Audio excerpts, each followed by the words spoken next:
Bom dia. Bom dia, turma.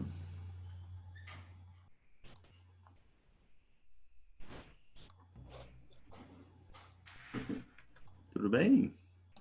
Bom dia. Bom dia. Bom dia. Dia para todos. Tudo certo por aí? Todo mundo me vendo? Todo mundo me escutando? Tudo tranquilo? Sim, tudo certo. Sim. Bom dia. Maravilha. Beleza.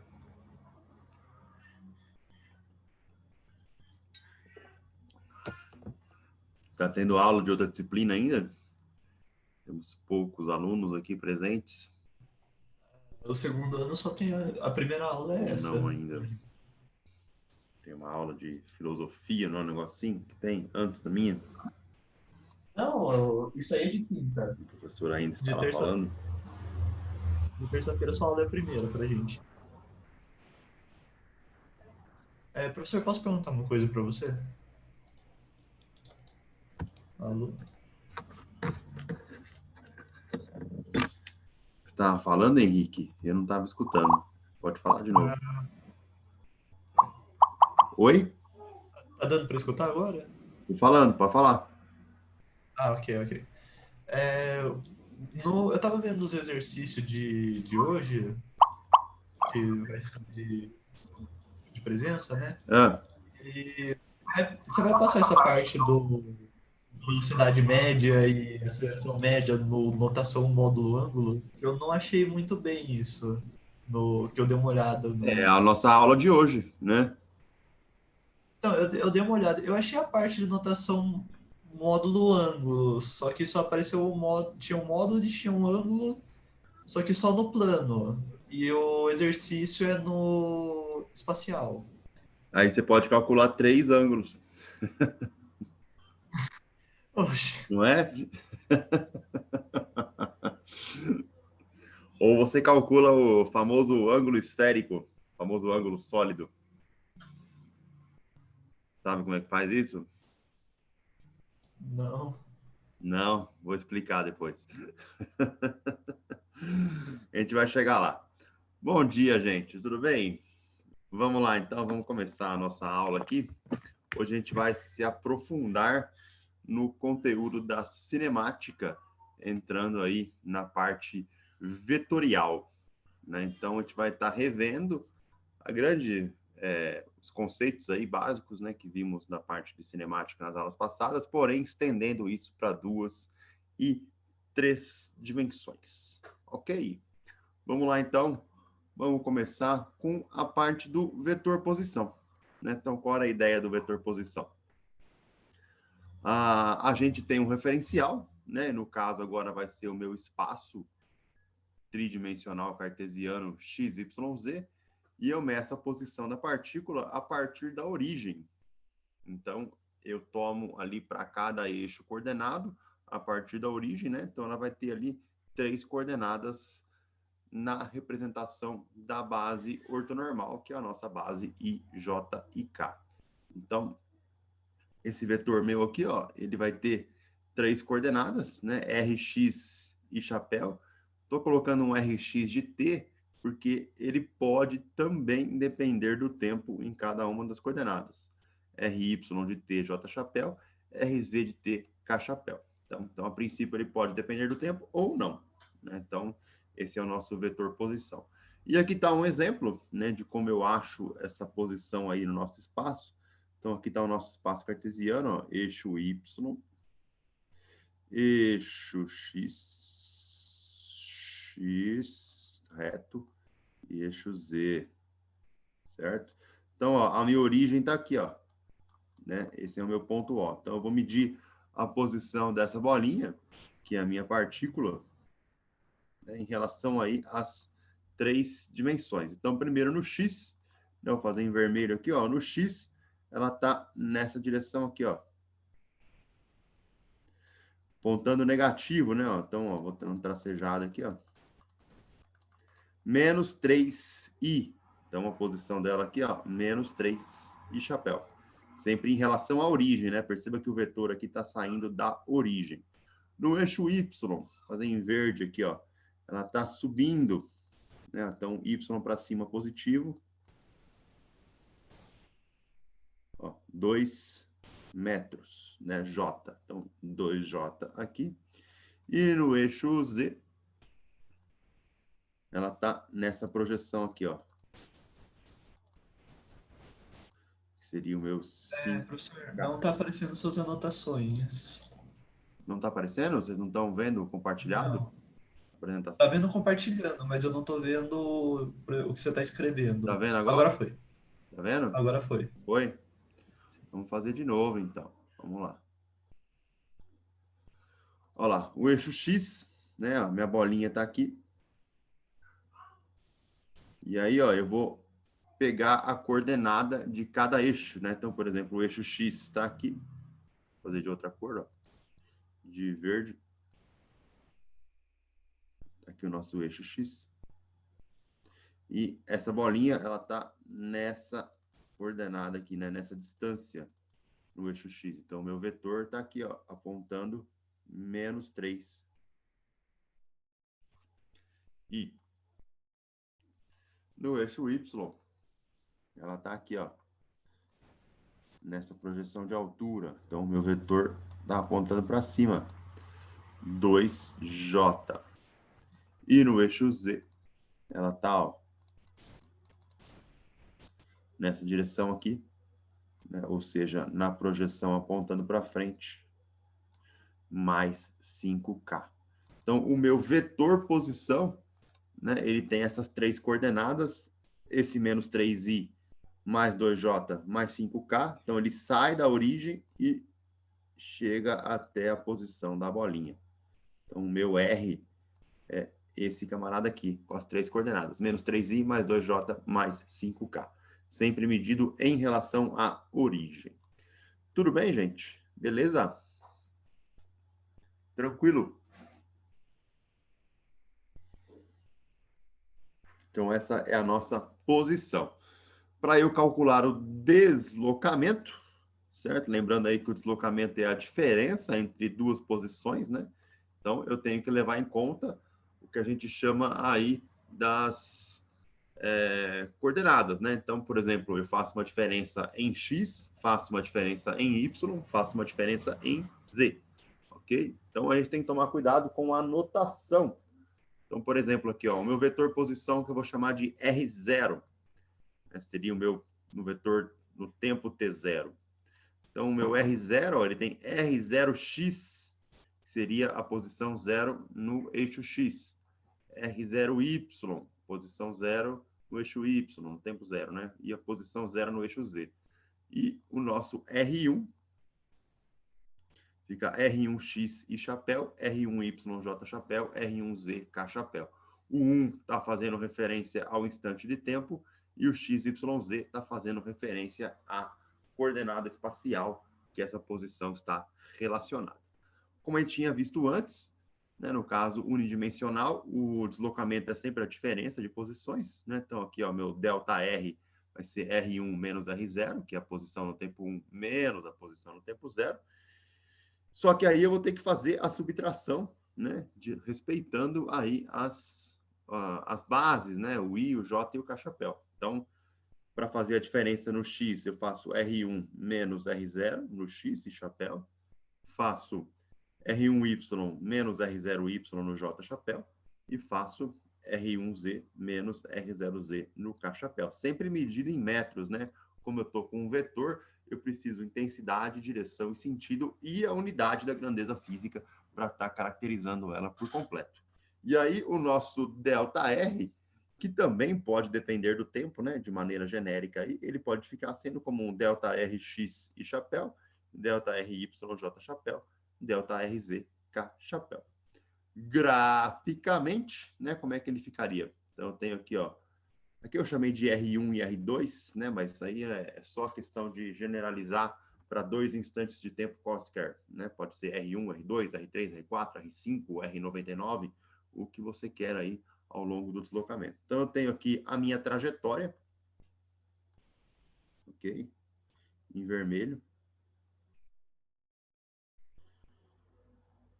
E eu tenho a posição da minha bolinha em 2 instantes de tempo, né? Então, a minha posição inicial e a minha posição final. Perceba que os vetores, né, eles estão saindo da origem do meu sistema. Ó. Então, o R1, ele sai da origem. O R2, ele também sai da origem. Aqui é o R2 e R1. Só que o ΔR, que é a diferença entre os vetores, ele não sai da origem, porque eu estou fazendo uma subtração de vetores. Então, ó, aqui está o meu ΔR. R2 menos R1. Tudo bem? Né? Note que o ΔR, ele não vai coincidir, né?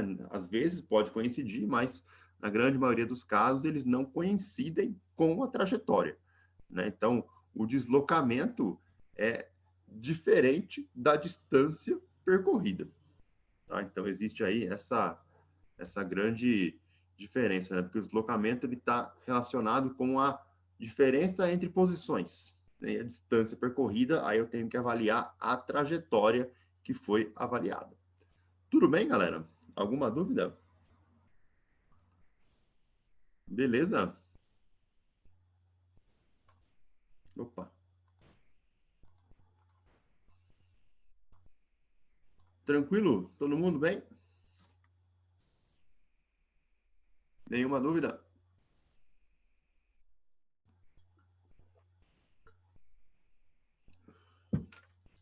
Então, tá bom.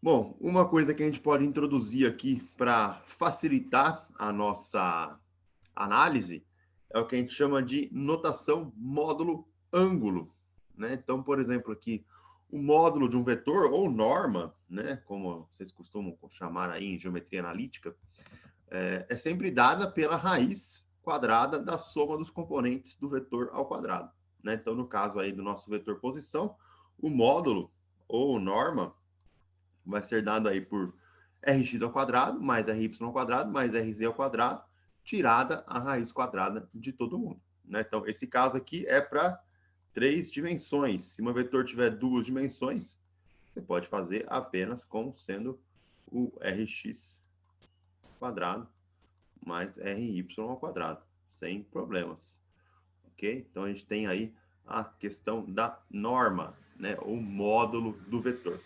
Se eu tiver no plano xy, o ângulo entre o vetor e o eixo x positivo vai ser dado aí pelo arco tangente de y sobre x, né? Então, esse r e θ aqui, ó, o meu θ sendo esse ângulo. Já vou mostrar graficamente como é que funciona essa análise. A notação módulo ângulo, na verdade, ela tem um nome bem bonito, né? O nome dela é coordenadas polares. Alguém já tinha ouvido falar disso? Sim, Coordenada polar? a gente viu em geometria analítica. Viram geometria? Sim, maravilha então. Então não precisamos nos aprofundar, vamos só revisar aqui, ó. Significa basicamente, né, ó, quando eu escrevo na notação módulo ângulo, eu estou fazendo uma mudança de coordenadas, né? Estou passando de coordenadas cartesianas, que é o nosso xy, para coordenadas circulares no plano, né, chamadas aí de coordenadas polares. Então, basicamente, ó, a minha coordenada polar, ela é um raio e um ângulo, né, desde que o raio seja maior do que zero, né, e o meu ângulo seja ali entre 0 e 2π. Então, imagina que eu tenho aqui, ó, nesse desenho, que eu vou circular em azul, aqui, o nosso plano cartesiano, né, x e y, e eu tenho um ponto a ser representado aqui, que seria esse ponto P. Certo? Esse ponto P ele vai ter coordenadas x e y. E como é que eu transformo a coordenada x e y? Basicamente, é o que a gente chama de decomposição de vetores, né? Quando a gente está decompondo o vetor, eu estou transformando para a coordenada polar. É exatamente isso no plano. Então, quando eu faço a decomposição, né, eu tenho esse triângulo retângulo aqui, ó, em relação ao x, o y, né? O y se encaixa aqui no cateto oposto ao ângulo θ. Perceba que o ângulo θ é sempre medido em relação ao semi-eixo x positivo. né? Então, meço em relação a esse camarada aqui, ó. É o semi-eixo x positivo. Então, quando eu faço a decomposição, o meu x ele fica relacionado com o cosseno, né? Então, o x é r cosseno de θ. O meu y é r seno de θ. Essas são as transformações, né? Como é que eu escrevo a coordenada cartesiana em função das variáveis polares, né? Então, o x está escrito em termos de r, que é o módulo, em termos do ângulo. E o y está escrito em termos do r, que é o módulo, e em termos do ângulo. Se eu quiser escrever, ao contrário, a coordenada polar em termos da coordenada cartesiana, a gente escreve em termos da hipotenusa, né? Então, ó, r quadrado igual a x quadrado mais y quadrado, que é justamente essa distância aqui, né? Esse comprimento. Então, tá aqui o nosso r quadrado. Ou, né, raiz quadrada de x quadrado mais y quadrado, que é justamente o nosso módulo. E o ângulo θ, se eu pegar a tangente desse ângulo θ, ele é cateto oposto por cateto adjacente, né? Então, y sobre x, então, tangente de θ, y sobre x. Se eu tiro o arco tangente, né, eu consigo explicitar o ângulo aqui. Então, o ângulo fica y sobre x. Então, esse camarada aqui é o nosso ângulo. Tudo bem? Perceba que aqui, ó, o meu R, que é o módulo, está escrito em termos das coordenadas cartesianas, x e y, e o meu θ, que é o ângulo, também está escrito em termos das coordenadas cartesianas, x e y. Tudo bem? Beleza, gente? Alguma dúvida? Vocês já conheciam, né? Beleza mesmo?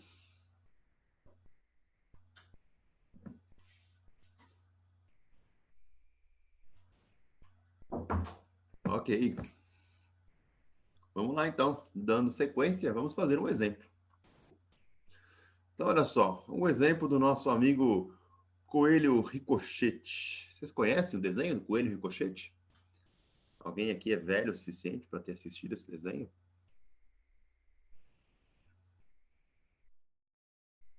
Ninguém conhece o Coelho Ricochete e o Cavalo Blau Blau? Não? Não acredito.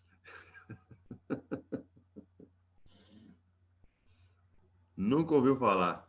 Ah, eu sou um boomer mesmo, né? Só conheço os desenhos antigos aí. Depois eu vou mandar no grupo aí um videozinho no YouTube do Coelho Ricochete para vocês verem aí os desenhos dos anos 80. Bom, vamos lá. O Coelho Ricochete, ele atravessa um estacionamento, né, no qual um conjunto de eixos coordenados foi desenhado. Então, as coordenadas da posição do coelho em metros, em função do tempo em segundos, né, são dadas aqui, ó. Então, esse coelho está passando, ó. Então, está aqui o nosso eixo Y. Está aqui o nosso eixo X. Aqui também, né? Essa aqui é a trajetória do coelho, ó. Então, ele está passando por esse plano, saindo aqui, ó, no instante tempo igual a zero, e fazendo essa trajetória aqui, ó. Ok? E a posição vertical e horizontal dele, né, a nosso XY, são dados aí por funções do tempo, né? Então, o x é dado por 0,31t quadrado mais 7,2t mais 28, e o y é dado por 0,22t quadrado menos 9,1t mais 30. E aí é perguntado, no instante tempo 15 segundos, qual é o vetor posição do coelho na notação dos vetores unitários, ou seja, em notação de I chapéu e J chapéu, e na notação de módulo ângulo. Tá? Então, se a gente olhar na trajetória, em 15 segundos, ele está aqui, ó. Essa posiçãozinha onde está o X aqui, ó. Então, eu teria que, para pegar o vetor posição, a partir da origem, traçar aqui uma linha que chega até a trajetória, né, no vetor 15 segundos. Esse é o meu R15. Se ele estivesse pedindo o R0, né, que seria o meu vetor no tempo zero, seria esse camarada aqui, ó. É sempre a partir da origem, ó. R de 0. Se ele estivesse pedindo o R de 10, certo? Ele estaria aqui, ó. Chegando nessa posição aqui, ó. R10. Então, o vetor posição, ele está sempre com o início dele, né? A partir da origem e ao longo da trajetória, terminando ali onde a seta do vetor termina. Então, está aqui o nosso vetor R, né? O vetor daí na direção 15 segundos. Se eu decomponho esse vetor, né, ó, olha só, você vai ver que ele vai dar aqui aproximadamente 64, 65, né, no eixo X, e no eixo Y ele está dando negativo, né, ó, menos 50 e alguma coisa. Para a gente ter certeza desses valores, basta eu fazer o quê? Substituir esse tempo 15 aqui nos valores, certo? Então, vamos lá substituir o tempo 15 ali. Então, fazendo essa continha, né, ó, substituindo o tempo 15 segundos, fazendo 0,31 negativo vezes 15 ao quadrado, mais 7,2 vezes 15, mais 28, isso aqui dá para a gente 66. No y, 0,22 vezes 15 ao quadrado, menos 9,1 vezes 15, mais 30, menos 57. Então, o meu vetor posição na notação dos vetores unitários, ele vai ficar ali, ó, 66 e chapéu, e menos 57, J chapéu, que era o vetor que a gente tinha antes aqui, né? Ó, se olhar nessa direção, ó, ele está em X positivo, aqui, e ele está em Y negativo para cá. Então, tá certo as coordenadas dele ao longo da trajetória, né? Coordenada X positiva, coordenada Y negativa. Tudo bem?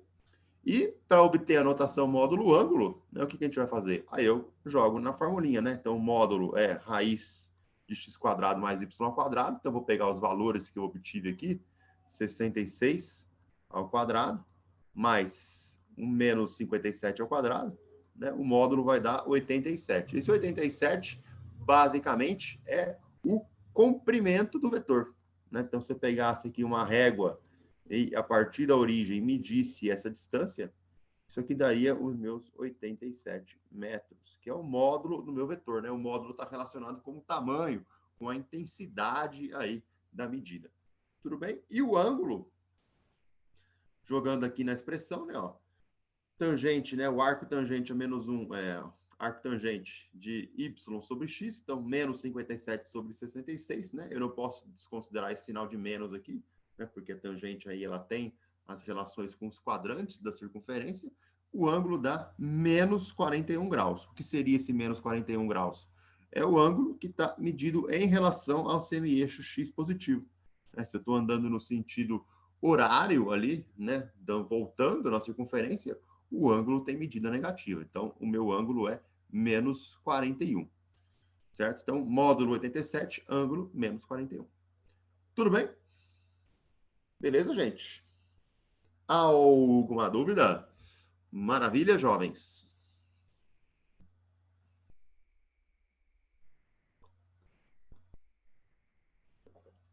Tudo tranquilo?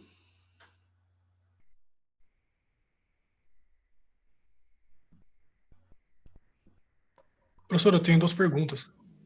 Pergunte.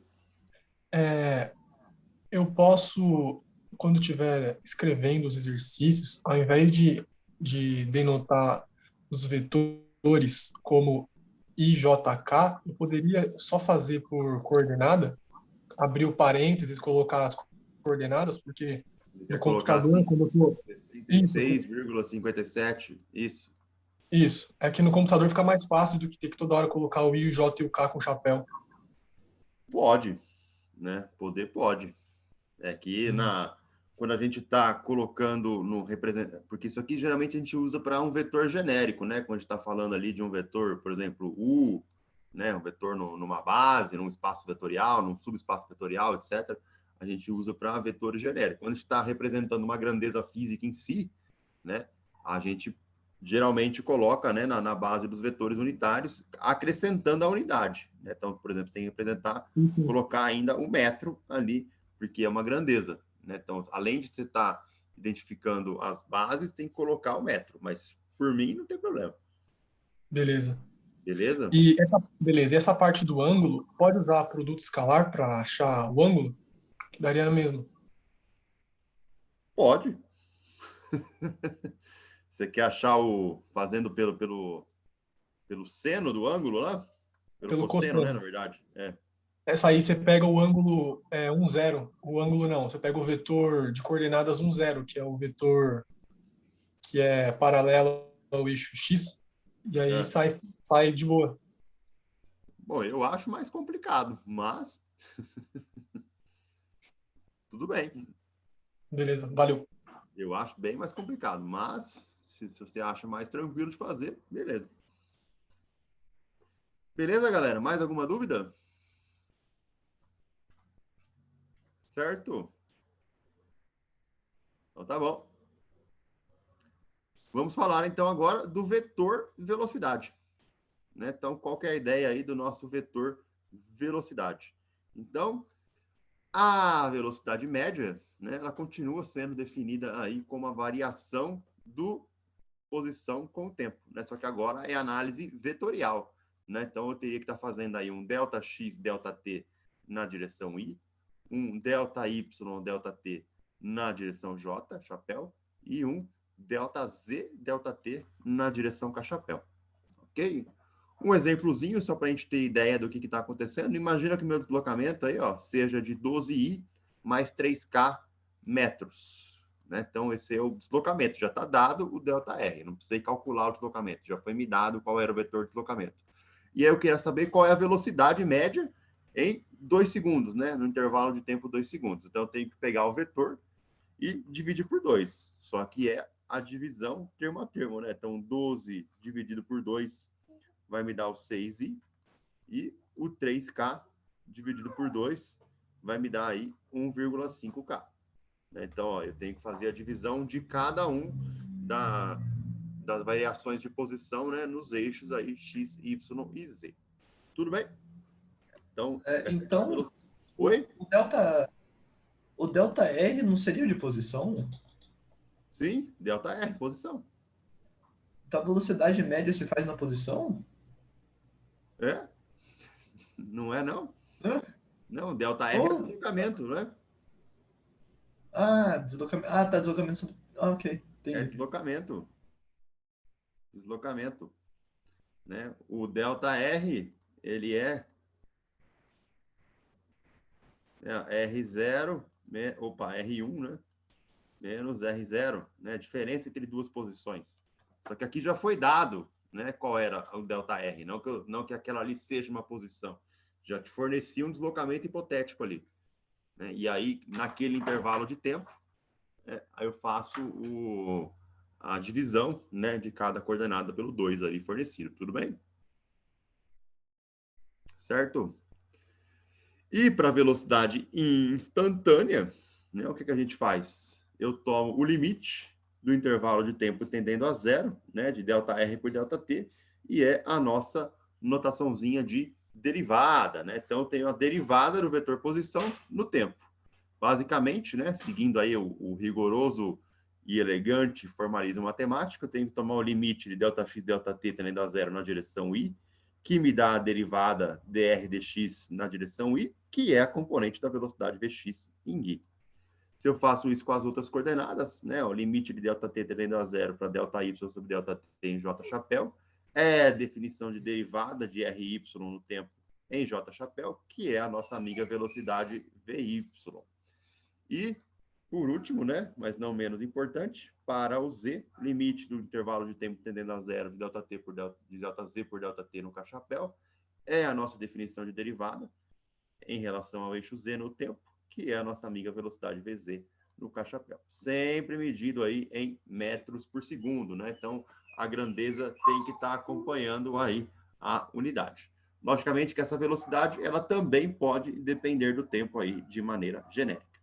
Tudo bem? Não muda nada a nossa definição, né? A velocidade continua sendo a derivada da posição, só que agora eu tenho que respeitar também as grandezas vetoriais, né? Então, derivada da posição em i é a velocidade no i, derivada da posição j, velocidade no j, em y, né? J chapéu, e velocidade derivada da posição no eixo z é a velocidade no eixo z aí em k chapéu. Beleza? Tudo bem? Dúvidas, gente?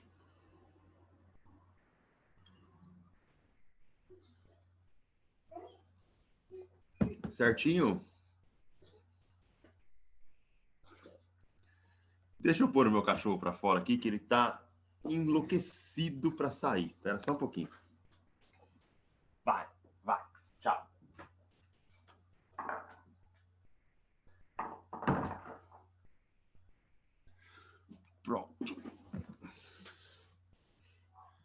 Beleza? Tudo bem?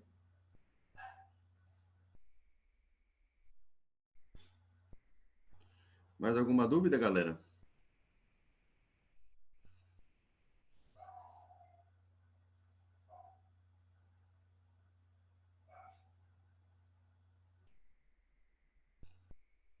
Ok. E a direção e sentido do vetor velocidade ao longo da trajetória? Como é que fica? Bom, esse vetor velocidade, ele é sempre tangente à trajetória e acompanhando o deslocamento, né, como a gente tinha visto aí no caso da cinemática unidimensional. Então, quando a gente está lidando com uma única dimensão, né, se eu estou andando para o x positivo para a direita, velocidade positiva. Se eu estou andando para o x negativo para a esquerda, velocidade negativa. Se eu vou para cima no y, velocidade positiva. Se eu vou para baixo no y, velocidade negativa. E quando eu estou no plano, né, ao longo do nosso eixo espacial, né, coordenadas x e y aqui, ao longo da trajetória, ó. Então imagina que eu pego essa trajetória em vermelho aqui, ó. Ok? Então eu tenho duas posições. Então a posição no tempo 1, posição no tempo 2. Tá aqui o meu deslocamento, ΔR. R1, posição 1, posição 2. E a tangente no ponto, né? Então se eu pegar a tangente na direção aqui, ó, lembrando que a velocidade é a derivada da posição. Então, basicamente, eu estou pegando a inclinação da reta tangente naquele ponto, pela própria definição de derivada. Então, a minha velocidade, ela fica justamente na direção tangente aí à trajetória. E aí, como é uma trajetória no plano, eu tenho coordenadas de Vx e de Vy. Certo? Então, tem minha velocidade aí está decomposta em duas. Se, por exemplo, eu tivesse aqui, ó, nessa posição, qual seria a minha tangente? A tangente está passando basicamente aqui, ó. Então, a minha velocidade, ela teria coordenadas, ó, Vx positiva e Vy negativa. Note que ela acompanha o deslocamento, né? Porque em x eu estou indo para a direita, positivo. Em y eu estou indo para baixo, né? Ao longo daquele ponto da trajetória. Então a velocidade tem que ser negativa, certo? Se eu tivesse, por exemplo, uma trajetória no plano, ó, vamos desenhar aqui o nosso plano XY. E a minha trajetória está aqui, ó. Só que agora eu estou voltando, né? Ó. Então, se eu pego um ponto aqui, ó, por exemplo, né, do meu vetor, a tangente está aqui, ó. Então, a minha velocidade, na hora que eu decomponho ela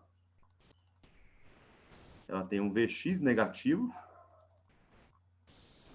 e ela tem um Vy positivo. Ok? Justamente porque eu estou andando para a esquerda no X e estou subindo no Y. Se eu tivesse nesse ponto aqui embaixo, os dois vetores são negativos, né, na decomposição. Então, Vx e Vy. Vy andando para baixo e Vx andando para a esquerda. Então, a velocidade sempre acompanhando o deslocamento e sempre tangente à trajetória, a tangente sempre sendo, no caso, aí da definição da própria variação da posição, que é a derivada, né, a inclinação da reta tangente no ponto. Se eu tiver uma circunferência, por exemplo, né, aí as velocidades vão estar sempre tangentes aos pontos, né? Então, no V1, aqui, ó, tá aqui a nossa velocidade, tangente à trajetória, V2 também, V3 e V4, né, ao longo do giro aí da minha trajetória circular. Tudo bem, galera? Beleza? Alguma dúvida? Tranquilos? Todo mundo pegou a ideia aí do vetor velocidade? Tudo bem mesmo?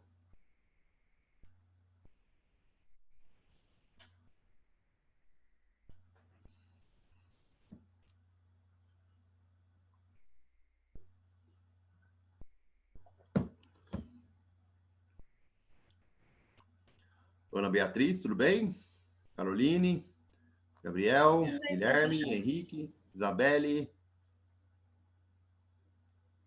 Larissa, Lívia, Luca, tudo bem, gente? Max já respondeu, né? Paula, Slaine, tudo certo? Nenhuma dúvida? Posso só perguntar uma coisa?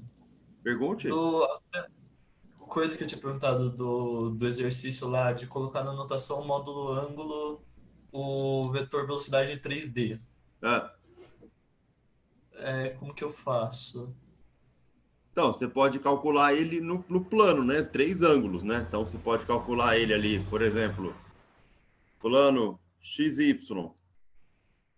Aí você calcula a tangente a -1 de y sobre x. Se você está no plano ali, por exemplo, YZ, calcula a tangente a -1 de z sobre y. Se você está no plano XZ, você calcula a tangente a -1 de z sobre x. Essa é a ideia aí. Ou você pode calcular o que a gente chama de ângulo sólido. Mas, para calcular o ângulo sólido, a gente precisa definir o que eu chamo de coordenadas esféricas. Já ouviu falar disso? Não. Não, então, eu preciso definir coordenadas esféricas. As coordenadas esféricas, ela tem... Depois eu mando uma figurinha no grupo lá sobre definições de coordenadas esféricas. Aí você vai ver qual que é a diferença lá. Eu tenho passar de x, y e z para r, θ e φ, né? São 2 ângulos, né? O ângulo polar e o ângulo azimutal e a coordenada radial, né? Então essas são coordenadas esféricas. Eu tenho para calcular um ângulo sólido, eu preciso transformar as coordenadas cartesianas para coordenadas esféricas. Essa é a ideia. Mas é uma Ok. coisa que é um pouquinho Então, difícil.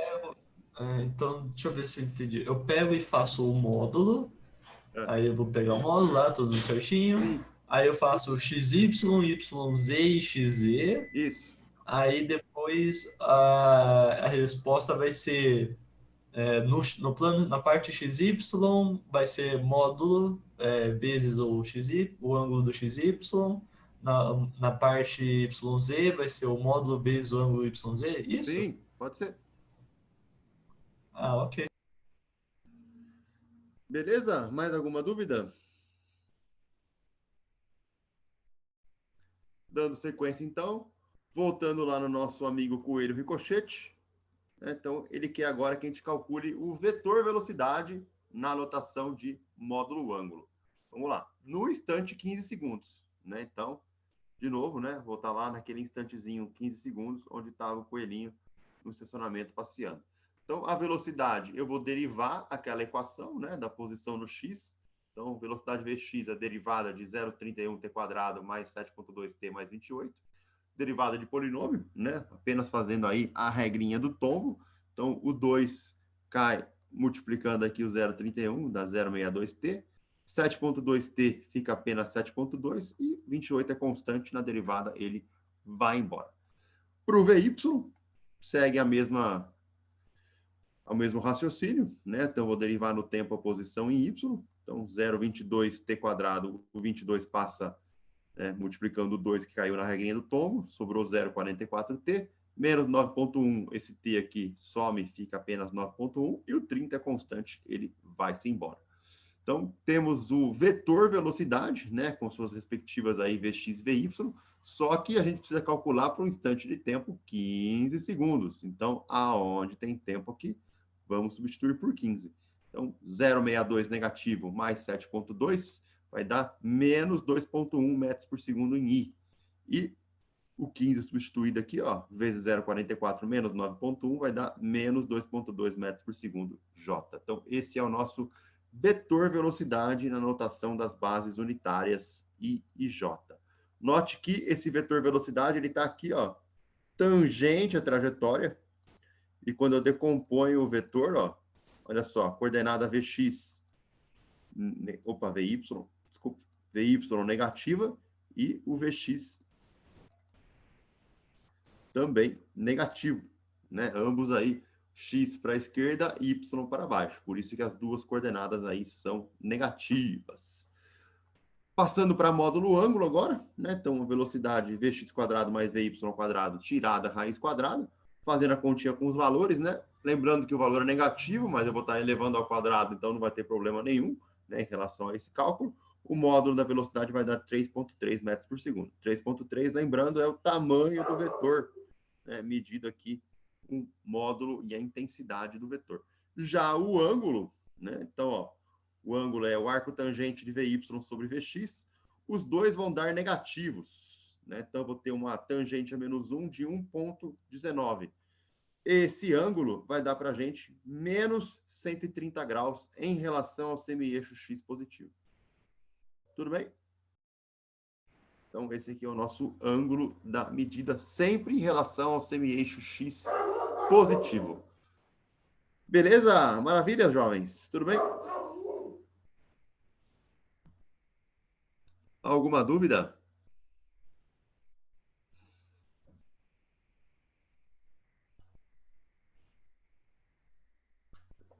Tudo certo?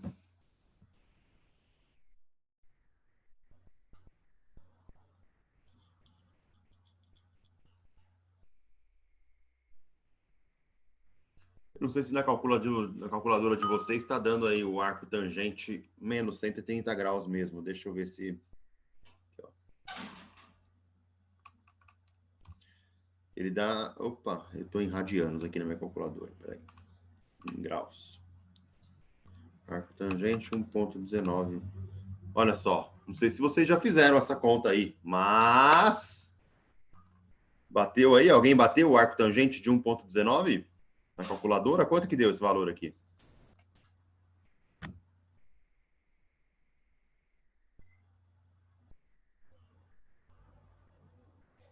Alguém fez aí?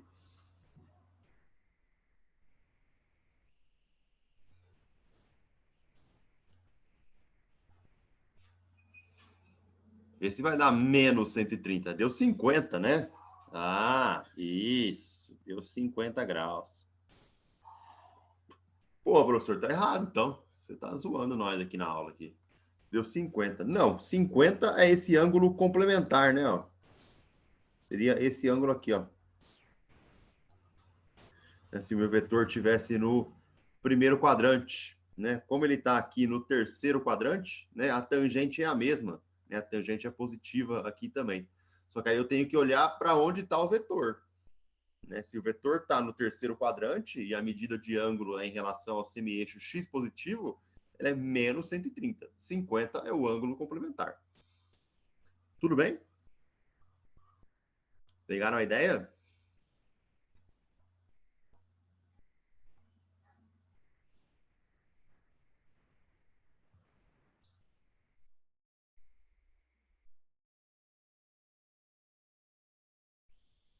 Sim, todo mundo pegou a ideia, gente?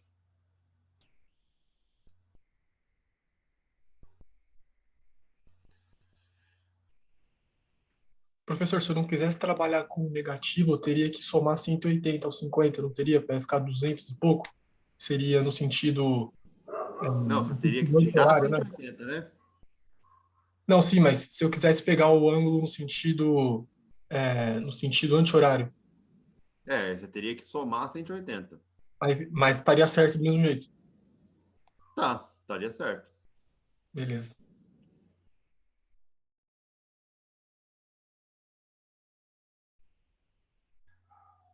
Mais alguma dúvida, gente? Tudo certo? Vamos lá, então, para aceleração agora. Então, a nossa aceleração, né, seguindo a mesma ideia da velocidade aí, ela é a variação da velocidade com o tempo. Então, se eu calculo a aceleração média, é o nosso ΔV por ΔT, só que o ΔV, né, ele vai ter aí coordenadas ΔVx, ΔT em chapéu, ΔVy, ΔT, J chapéu, e ΔVz, ΔT, K chapéu. Então, eu tenho que fazer a discretização, né, por coordenada, por direção, na hora de estar calculando a aceleração média, assim como a gente fez para a velocidade média alguns slides atrás. Para aceleração instantânea, né, a gente toma o limite do intervalo de tempo tendendo a zero. Então, a minha aceleração ela é o limite de ΔT tendendo a zero para a variação da velocidade no tempo, que é a nossa definição de derivada de velocidade. Então, eu faço o mesmo raciocínio, né, que eu fiz ali para velocidade, tomo o limite para ΔVx tendendo a zero do intervalo de tempo aqui na direção i. Essa é a derivada de Vx em i, que é a minha aceleração na direção x e chapéu.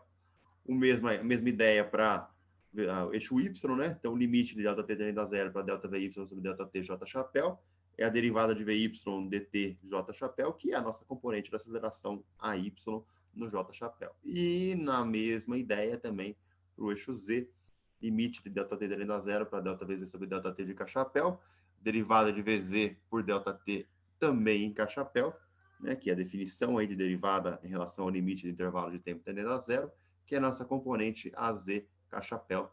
Todo mundo sempre medindo aí em metros por segundo, não pode esquecer a unidade de medida de aceleração. Beleza? Logicamente que a aceleração, ela também pode depender do tempo, né? Cada uma das coordenadas aqui pode ser uma dependência temporal de maneira genérica, né? Não elas vão ser constantes sempre. Eu posso ter sempre essa dependência temporal. Maravilha! Tudo bem? Certo? Então, não muda, né, a nossa questão de derivadas e a volta, né? Se eu tivesse que voltar as integrais também, continua da mesma ideia, né? Basta eu integrar coordenada com coordenada, i com i, j com j, k com k, né? Então, a derivada e o operador inverso, que é integral, também estão valendo. Ok. Vamos lá para o nosso coelho ricochete, finalizar o exercício dele. Então, agora ele quer a aceleração, né? O vetor aceleração na notação módulo ângulo e também na notação dos vetores da base unitária. Então, eu vou derivar a velocidade, né? A aceleração no eixo x é a derivada da velocidade, ó. Menos 0,62t mais 7,2. Esse cara é constante, vai embora. Esse tempo sobe, ó. Minha aceleração em x é constante. E a aceleração no y, derivada da velocidade, né, no eixo y, 0,44t menos 9,1. Se 9,1 é constante, vai embora. Esse t aqui na derivada vai embora também. Ficou 0,44 metros por segundo. Então, o meu coelhito, ele está com aceleração constante. E perceba que ela não depende do tempo, né? Então, um instante 15 segundos não interessa para a gente. A aceleração dele é sempre constante. Ou seja, o nosso vetor aceleração, ó, tem coordenadas i negativa, né, no eixo x e j positiva no eixo y. Então tá aqui, ó, meu vetor aceleração, coordenada AY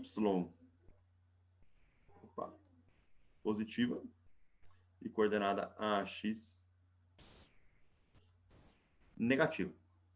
Então, ficando de acordo aqui com o que a gente encontrou nas derivadas. Já na notação módulo ângulo, né, pegando aí a raiz quadrada da soma ao quadrado de cada componente, menos 0,62 ao quadrado, mais 0,44 ao quadrado, tirada a raiz vai dar 0,76 metros por segundo ao quadrado. Esse é o módulo, né, que é o tamanho do nosso vetorzinho aqui. E o ângulo, né, é a tangente aí, em relação ao semi-eixo x positivo, a y sobre ax. Então, um é positivo, outro é negativo.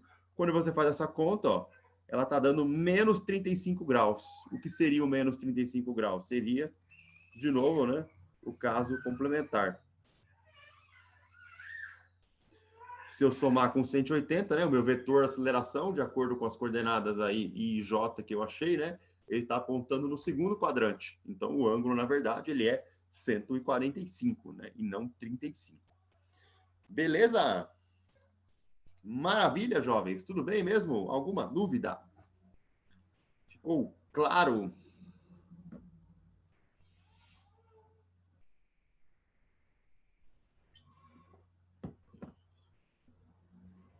Tudo bem?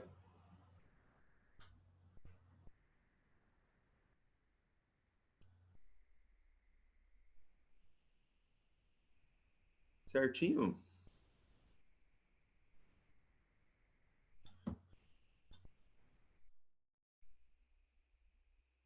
Gente, se ficou dúvida, vocês precisam me perguntar. Comunicação em duas vias, por favor. A gente precisa aí tá acertando os ponteiros, né? Tá tudo bem mesmo?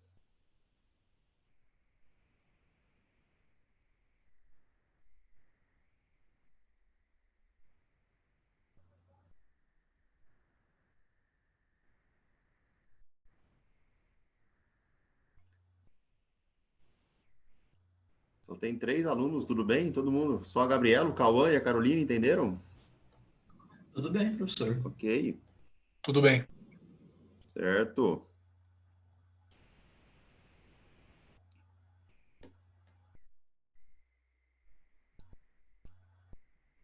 Então tá bom.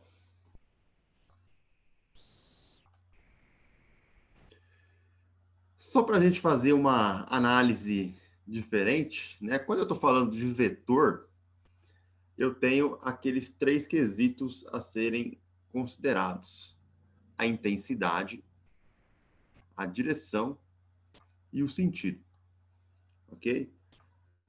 Quando a direção e o sentido são os mesmos, a gente avalia apenas a variação de intensidade, né? Que é o caso ali dos nossos vetores unidimensionais. Porém, se eu tiver variação de direção e de sentido ao longo de uma trajetória, a minha análise de vetor, ela muda completamente. Muda totalmente. Por quê? Bom, imagina que você está aí numa curva, né, andando de carro. Sabe, carro? Não sei se alguém já entrou num carro já? Aquele negócio de metal que tem 4 rodas ali, que faz barulho quando liga, polui o ambiente, certo? Isso é um carro. Então, quando esse carro está fazendo uma curva, né, o que acontece? Ele, quando diminui a velocidade, ele acelera. Como assim, professor? Um carro diminuindo a velocidade, ele está acelerando? Sim, né? Justamente por causa da mudança de direção e de sentido aí ao longo da trajetória. Por exemplo, ó, esse carro aqui no ponto P1, ele tem esse vetor V1. Note que o vetor V1, ele é grandão, né? Ele tem uma intensidade maior aqui. E quando ele está desacelerando, né, ou freando aqui ao longo da curva, ele tem o vetor V2. O vetor V2, em módulo, ele é menor que o V1. E perceba que a direção e o sentido dos vetores também mudou, né? Porque o vetor velocidade é sempre tangente à trajetória. Então, quando eu vou avaliar o meu ΔV, olha só, que é a diferença dos vetores, então, V2 menos V1, né, na hora que eu faço a subtração dos vetores, então está aqui o nosso vetor V2, transposto aqui, ó, e está aqui o nosso vetor V1, transposto aqui. E aí o meu ΔV, que é a variação da velocidade, olha onde está a variação da velocidade. Ela está para dentro. Ela não está na direção da curva, né? Ela está para dentro. E a variação de velocidade ao longo do tempo, né, avaliada em termos do tempo, ela me dá aceleração. Então, a aceleração possui a mesma direção do ΔV. Então, existe uma aceleração quando eu estou freando, né? E essa aceleração, a gente vai ver daqui a pouquinho, que ela é chamada de aceleração centrípeta, justamente porque eu estou aí numa trajetória curva. Okay? Essa é a ideia aí só para a gente entender, né, o que a direção e o sentido da variação do vetor ao longo do tempo pode influenciar na nossa análise vetorial. Então, alguns conceitos para a gente levar em consideração, né? Então, quando a partícula está seguindo uma trajetória curva, ela está acelerando. Sempre. Sempre, sempre, sempre, quando eu estou fazendo uma trajetória curva, eu estou fazendo uma aceleração. Por quê? Porque existe uma variação de direção e sentido de velocidade. Essa simples variação de direção e sentido da velocidade me gera uma aceleração. Opa!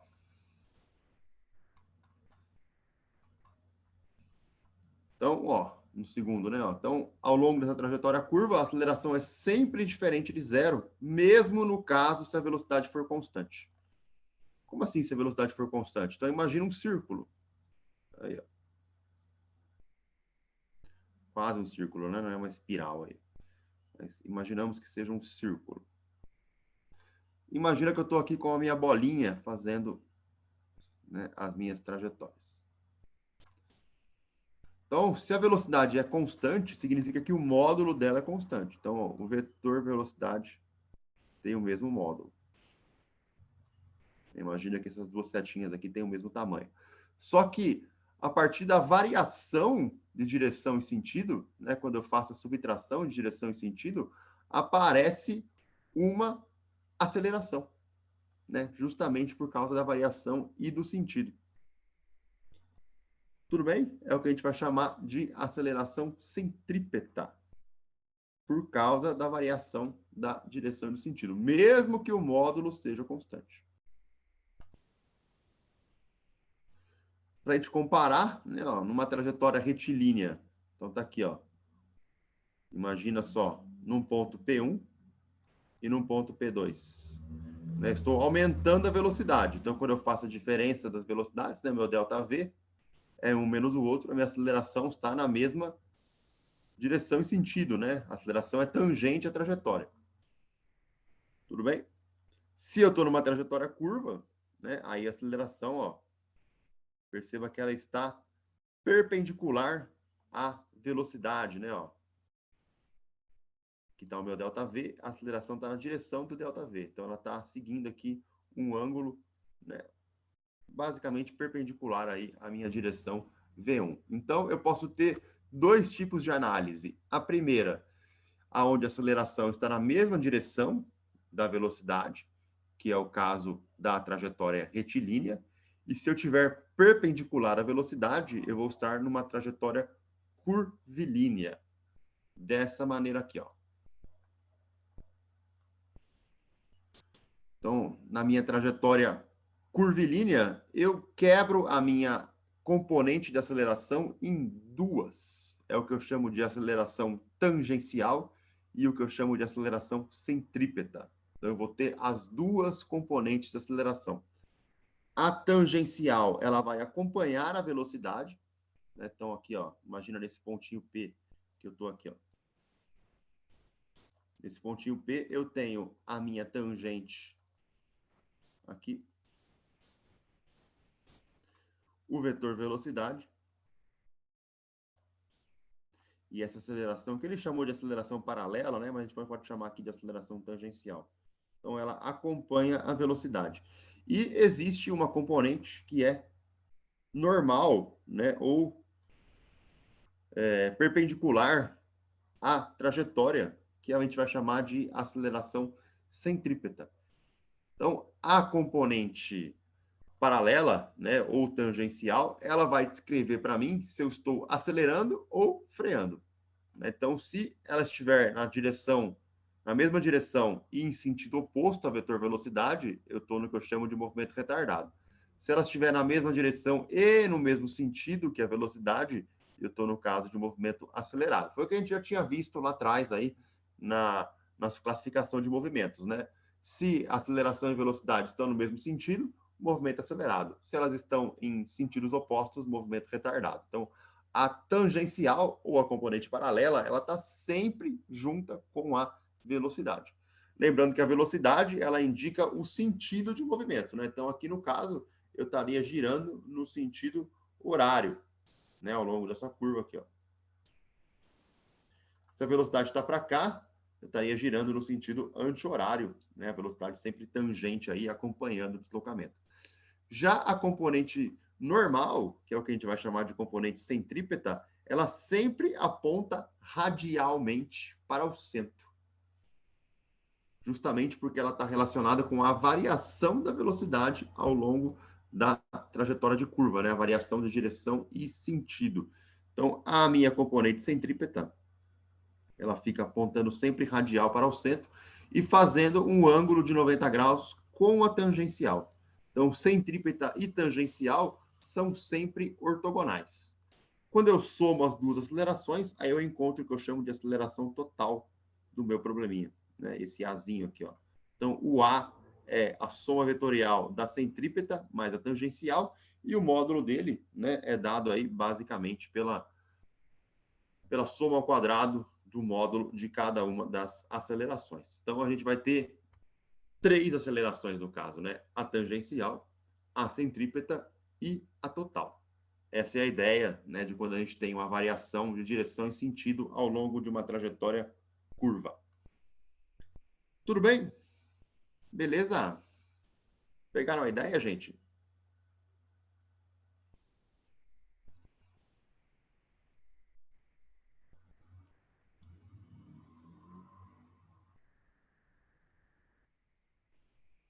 Sim, professor.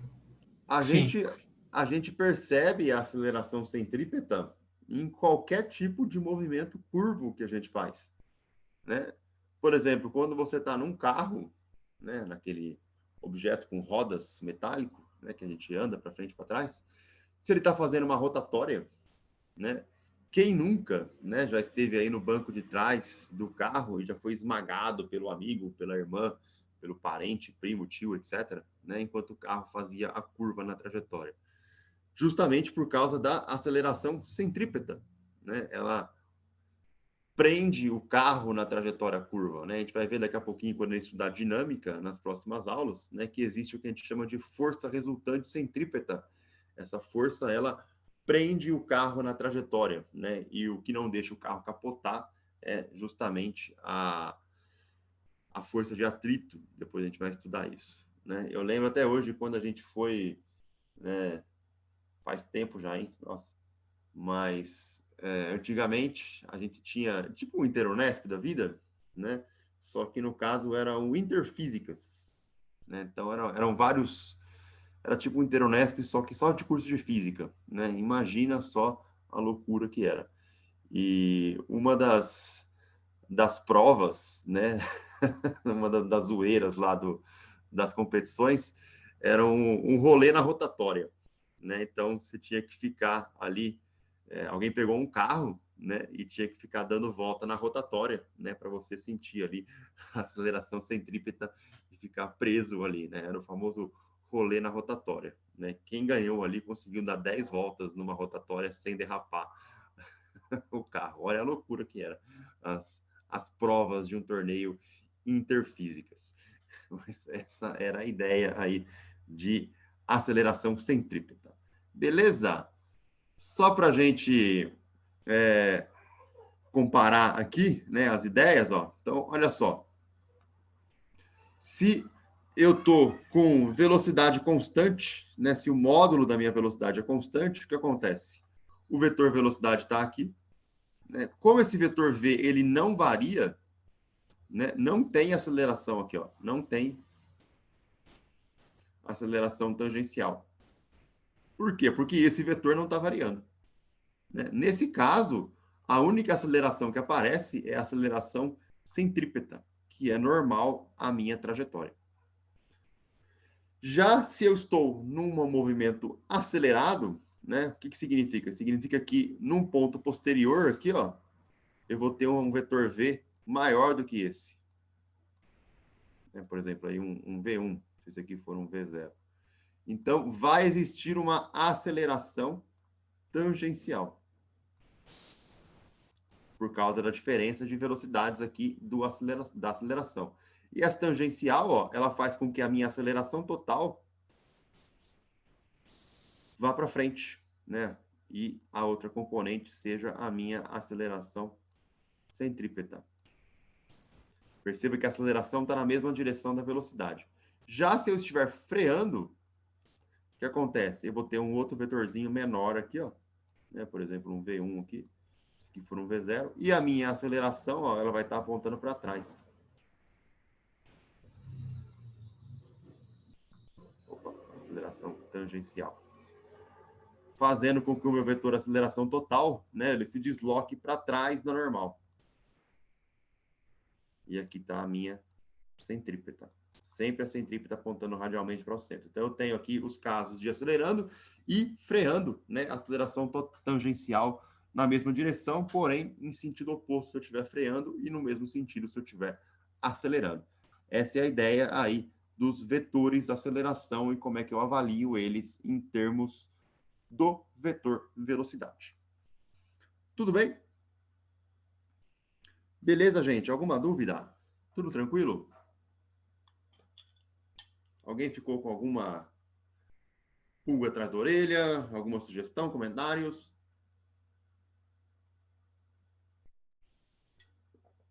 Tudo certo?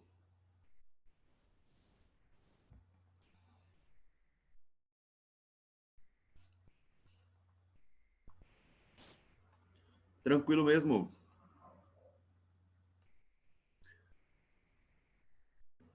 Né? A gente quer também. Na verdade, eu queria só um boteco só. O Inter já é muita coisa já. Qualquer um boteco funcionando já tava de bom tamanho já, né? Mas é isso, galera. Aqui estão alguns exercícios para a gente brincar aí, né? Então, para vocês derivarem aí, né? E achar qual é o vetor velocidade média, vetor velocidade, vetor aceleração, né? Ao longo aí dos nossos amigos, né? Os exercícios de controle de frequência. E também um outro aí, né? Esse aqui é para integrar, né? Para a gente fazer análise inversa, né? Note que eu estou te dando aqui um vetor velocidade inicial, certo? É a minha condição de contorno, e um vetor posição inicial, que é a minha condição de contorno. Então, você vai integrar essa aceleração e as constantes, né, vão ser aí substituídas basicamente aí por -3 e 2 quando eu integro a aceleração, e as novas constantes vão ser substituídas por 4 e -1 quando eu integro a nossa velocidade, né? Essa é a dica que está aqui no exercício, né? Basta integrar cada componente no tempo aplicando as condições de contorno. Beleza? Tudo certo? Beleza. Então tá bom. Se não temos dúvidas, é isso, gente. Ficamos por aqui. Um abraço, tudo de bom e até quinta. Eu vou mandar no grupo de WhatsApp lá o esquema das coordenadas esféricas lá, o Henrique. E aí você vê como calcula o ângulo sólido. Ok, então. Até quinta. Beleza? Falou, um abraço, gente. Tudo de bom. Até quinta. Tchau.